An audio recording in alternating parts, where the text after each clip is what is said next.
Story time, passport time. So, let's start with a couple of things that we should know about passports.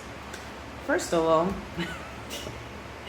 while I was traveling all around Asia, I realized, not me, Philippines, realized that I only had 2 pages left. Currently, aparentemente, you only allowed to travel around different countries if you have more than 3 pages. There are some countries that just require 1 page to be available, but some other countries they do require to have 3 to 6 pages. Some of those are like Philippines, for example, they do require to have at least 3 pages. And then you have like Indonesia, Japan, that they do allow you to have at least one. So due to that, we jumped into our emergency passport issue. So we jumped into this emergency passport. I had to actually expedite this in the U.S. Embassy here in Philippines because I had a flight right after. So I was able to go to Manila and get the passport set up. The thing with this passport is that not every country allows it. So if you go to Indonesia or if you go to Vietnam, for example, you will not be allowed with this passport. You also have some limitations of how many days you can allow to get a visa. For example, you can be in Hong Kong for like 30 days, but after that, you will have to change your passport. Same thing with I'm having cats problems. Second. ¿Qué es lo que pasa, niño Bulan? Okay, we're back. He's having a problem with a Geico. It's okay. Anyways, this is not allowing other countries. You do need to have pages available. So this only comes with 6 pages. So that already gets you back into the problem that this passport does. So you really don't have that much options to just change this as soon as you get back into your destination. Now, this passport.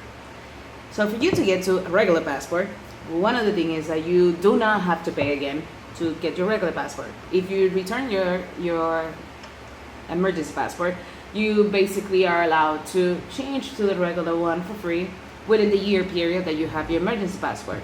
Again, I don't recommend you spend the whole year to just change it. If you're not gonna be going back to the States and stuff, I recommend you just get the regular passport. You're gonna avoid problems. Like here with Mr. Bulan, say hi to people. Bulan, por favor. Niño. Okay, so this passport, I recommend. Y entonces, gato, okay. Te digo a ti que uno tiene que oír cosas. Okay, so back to this. I do not recommend you guys to just stay on this passport, for real. Like, you have limitation on countries that you can travel. You have gonna get into some troubles. For example, in Macau, when I went to Macau, China, because I had my emergency passport, they made me pay for the visa. If I would have had my regular passport, they do not make me pay for the visa. So those are some of the restrictions that you will run around by having this passport. So I just recommend you get to this one. And again, it's free. You don't have to pay again afterwards. Funny story about this one.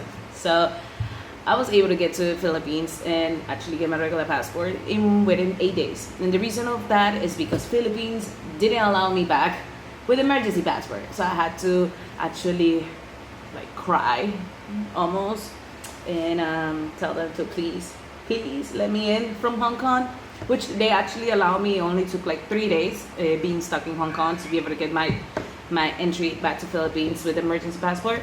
The only thing is with the emergency passport, they will not extend your visa. So like if you have 30 days here in the Philippines and like it's like me, for example, that I was out of the Philippines and then I came back. They put already those restrictions in my paperwork. So I wasn't able to be able to extend my visa. So when I did this passport, I presented the information to the embassy, and the United States Embassy was able to issue me my passport within like 8 days, like I mentioned before.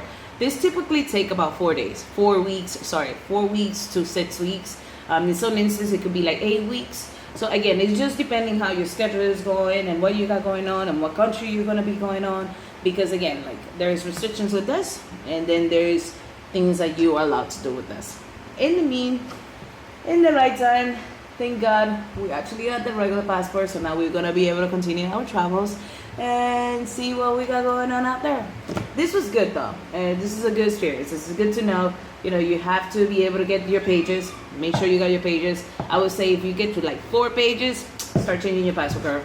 Don't even risk it. Don't risk it. And do not stay with this for a year. Change it. Don't do it. Trust me. You don't want to. Okay? Hope that this is helpful, and I help you guys out.